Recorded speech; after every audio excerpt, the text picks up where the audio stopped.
Where does the time go? It's already been 3 weeks that I've been in Sumatra and I'm leaving tomorrow, and honestly, I'm a bit sad about it, which surprises me because when I first got here, I was quite overwhelmed and I was in a little bit of disbelief and experiencing culture shock for the first time, and I was wondering whether I'd bitten off more than I could chew, whether this place was right for me, and kind of reminding myself that I'm not going to love every place that I go to, and that's okay, and to make the most of your experiences anyway. And I've ended up having a really positive experience here for the most part, and Sumatra is, I mean, I've only seen North Sumatra, but that was still big enough to explore. I have ridden 700 kilometers on a little scooter, which is the equivalent roughly of driving from London to Edinburgh. And my butt's a little bit sore, and the roads have been definitely an experience. And I've just spent a little over a week in a very special place called Lake Toba, which was formed through a massive volcanic eruption, the biggest in recorded history. It was like 74,000 years ago. It triggered a global ice age. It destroyed a lot of populations and species and all sorts of stuff. But the positive, it created Lake Toba and Samasir Island, which is right in the middle of Lake Toba. And it is just a pocket of paradise. Like, honestly, it's so beautiful. The landscapes, the weather, the water, the people, the Batak people, who are the indigenous culture that still live there.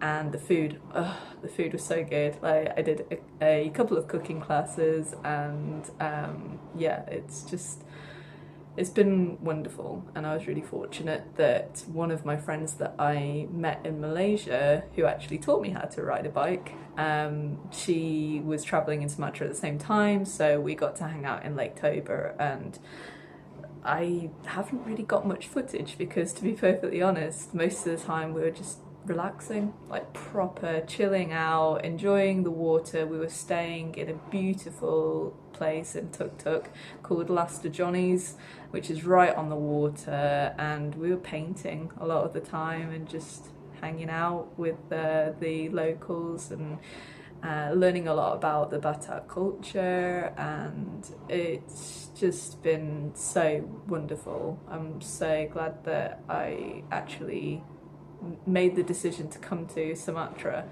And honestly, before I came to Malaysia, I knew Sumatra existed because I knew Sumatran tigers existed, but if you'd have asked me to place where it was on a map, I'd have had no idea. I probably would have thought it was either in India or like closer to India, in my ignorance. So to go to a place that I knew so little about and experience some challenges, and just to be able to grow and learn from that and prove to myself that I'm capable of more than I think that I am, has just been, it's been really great. And they say that life begins outside of your comfort zone, and I just keep testing that theory, and it pays off for me. Like, I just get to build some great friendships, make some amazing memories, and just, yeah, really reap the rewards. And so tomorrow I fly back to KL, and then in a few days I am headed to Bali.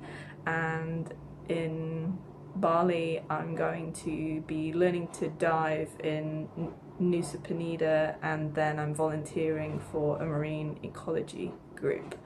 And I am so excited. Like, this has been a dream of mine since I had a coral reef tank about 15 years ago. Wow, it really doesn't feel that long, but yeah, it's been that long.